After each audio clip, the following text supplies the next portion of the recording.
Often, our trust is not full. We are not certain God hears us because we consider ourselves worthless and as nothing.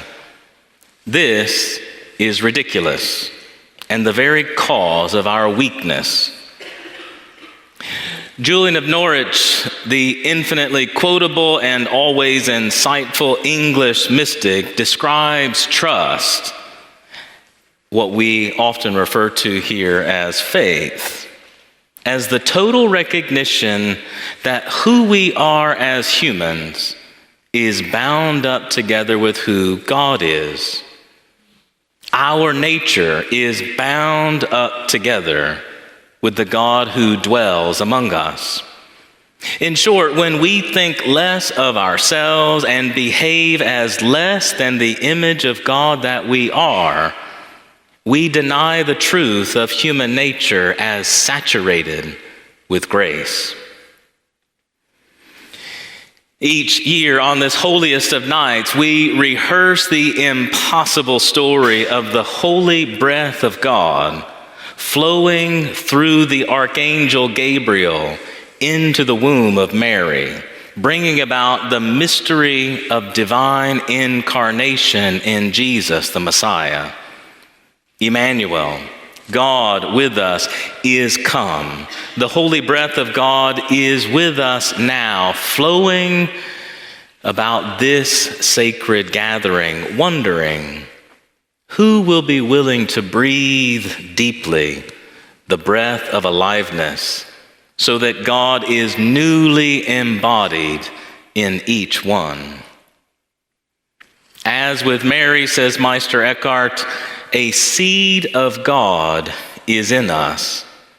And as a seed of a pear tree grows into a pear tree, a hazel seed into a hazel tree, a seed of God grows into God. Savor those words for a moment. A seed of God is in you. A seed of God grows into God. There is a story told in wisdom circles about this seed of God that grows within. A story first told by Maurice Nicoll, which has been adapted by many after him. Here is my rendition of the story. There was once a nation of hazelnuts, all of whom lived at the base of an unusually large hazel tree. The people of this society were modern hazelnuts. They believed in Western ideals like democracy and science. They had left behind the more ancient spiritual traditions. Being modern and inwardly focused, there was no shortage of self-help books in this society. Many went to college to learn how to get the most out of their shell. And others went to learn how to build nut houses for the many troubled souls among them. There were many religious sects that grew up in this hazelnut nation, all of whom had differing hazelologies about their fall from the tree. Many of their prophets foretold a day when every hazelnut would be lifted high and rejoined with the great and mighty hazel tree. In this society, there were any number of spiritualists who prepared hazelpathic remedies for various conditions of nuts. There were nut spas for the hazelcrats, those landowning nuts who moved about the world with much pretense. There were even hazel witches, not to be mistaken for witch hazel, still a source of contention in the society.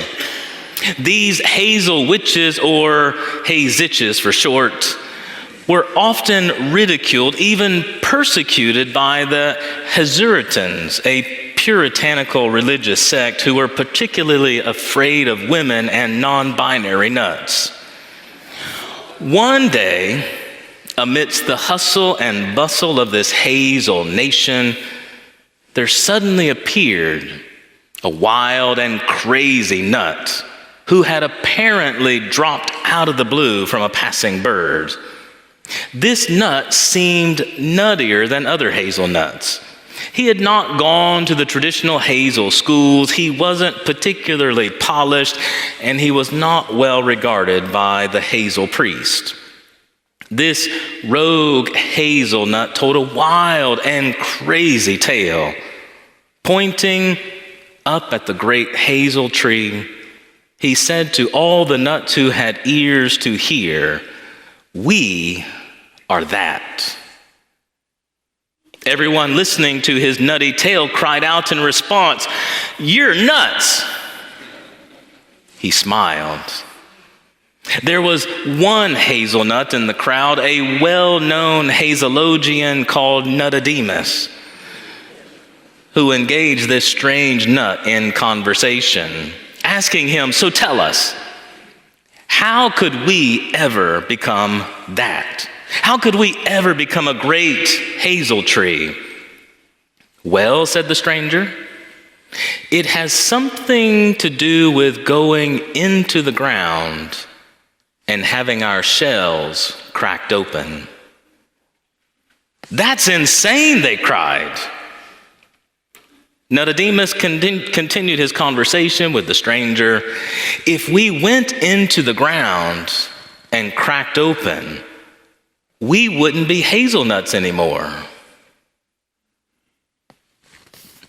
Thank you for entertaining my pun-filled tale, which does, I think, shed light on our resistance to incarnation today.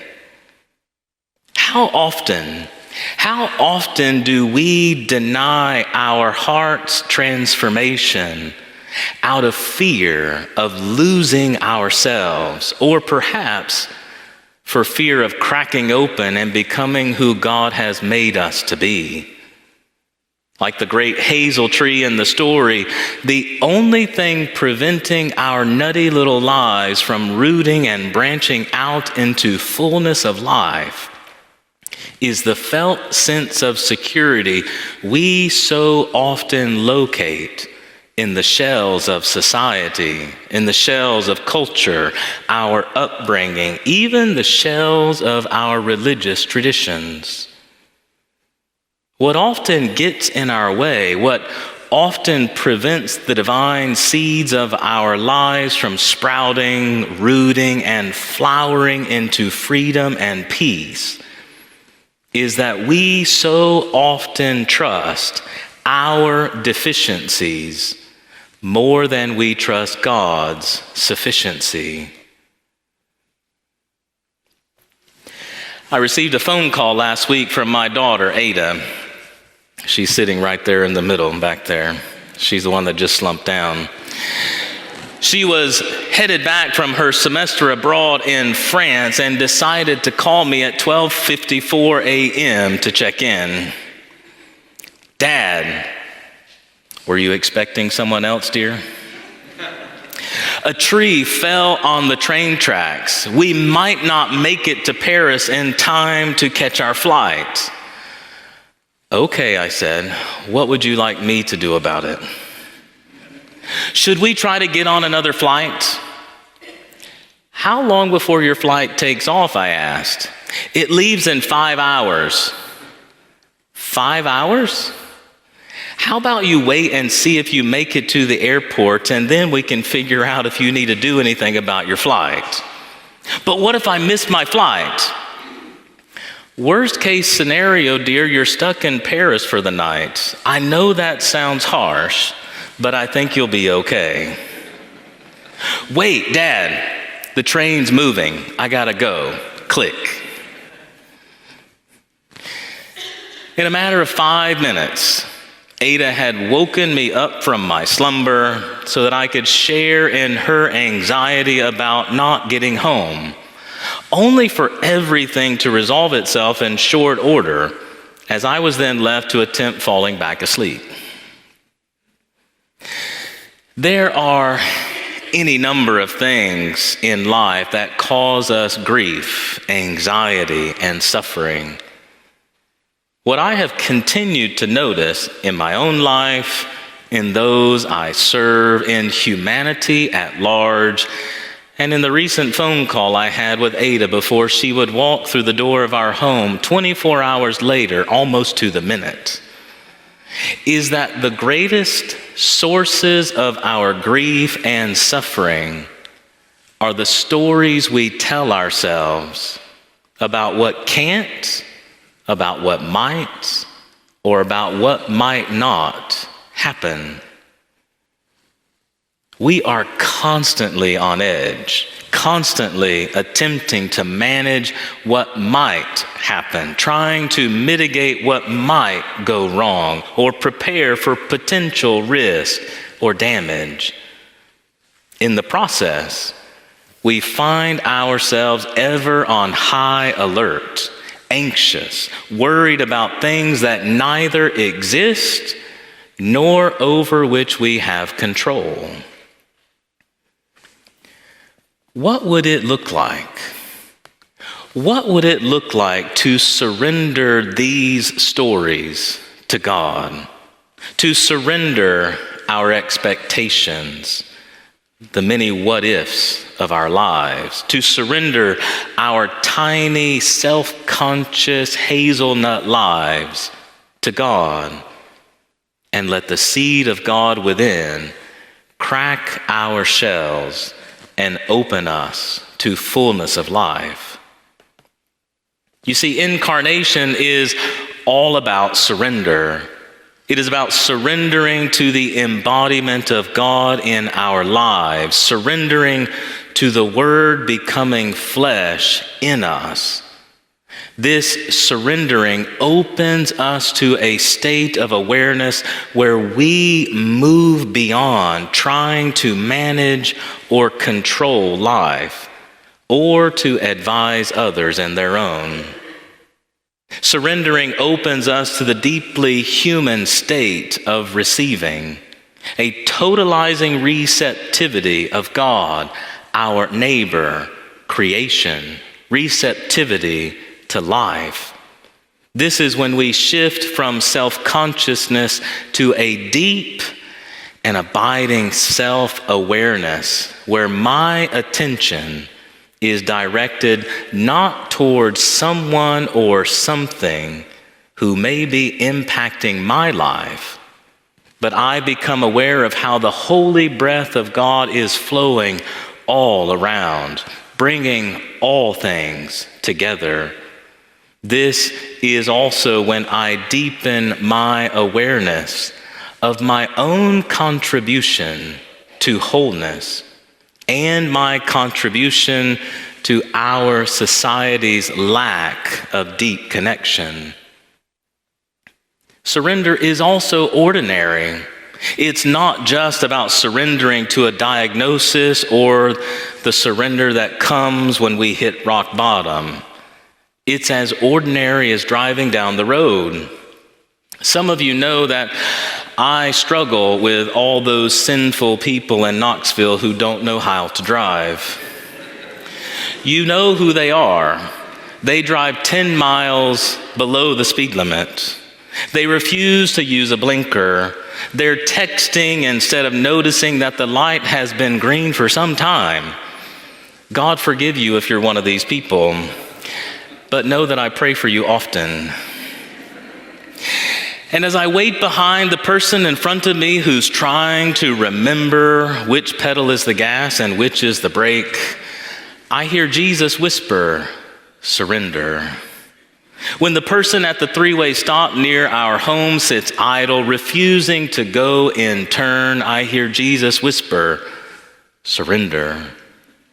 Opportunities to surrender are all around. Maybe it's the person in the checkout line at the grocery store who feels the need to divulge their life story to the cashier. Surrender. An added bonus if they're paying with cash, confident that somewhere in the bottom of their pocket or purse is the exact change. I call that a bonus surrender. All those would-be irritations are tiny opportunities to let go. Moments where we are invited into freedom. What I have grown to realize in my own life, especially fitting in this Christmas season, is that the greatest gift we have to give is the act of receiving, made possible through many small and large acts of surrender. In becoming human, God surrenders God's own life. In the words of St. Paul, Jesus, being God by nature, empties himself, limits himself. Jesus surrenders his divinity, opening himself to be received and rejected. You see, the gift of God in Christ is total receptivity of creation, complete surrender, unconditional love. Such acts of receiving are far more vulnerable than giving. When I receive, whether it's a gift, assistance, another person, I am receiving my life from the giver, from those who may be helping me, from the person knocking on my door. It's vulnerable. Receiving does not allow me to dictate the terms of the gift. It does not permit me to govern by expectations. My assumptions have to die. Receiving opens us to the incarnate reality which Mary, the mother of Jesus, knew all too well, that our lives are not our own. We are here to bear God to the world. Not only this, and this is the great mystery and revelation of incarnation. Becoming human, God commits to wholeness with us. Jesus reveals that God will not be God without us. God surrenders to making the world without our help. God surrenders to doing everything God's own way. God surrenders so that we might freely receive God, the only true gift we have to give. Within you is a seed of God. It is the seed of surrender. Surrendering, we let go of our chokehold on life, our hold on circumstances, our hold on other people.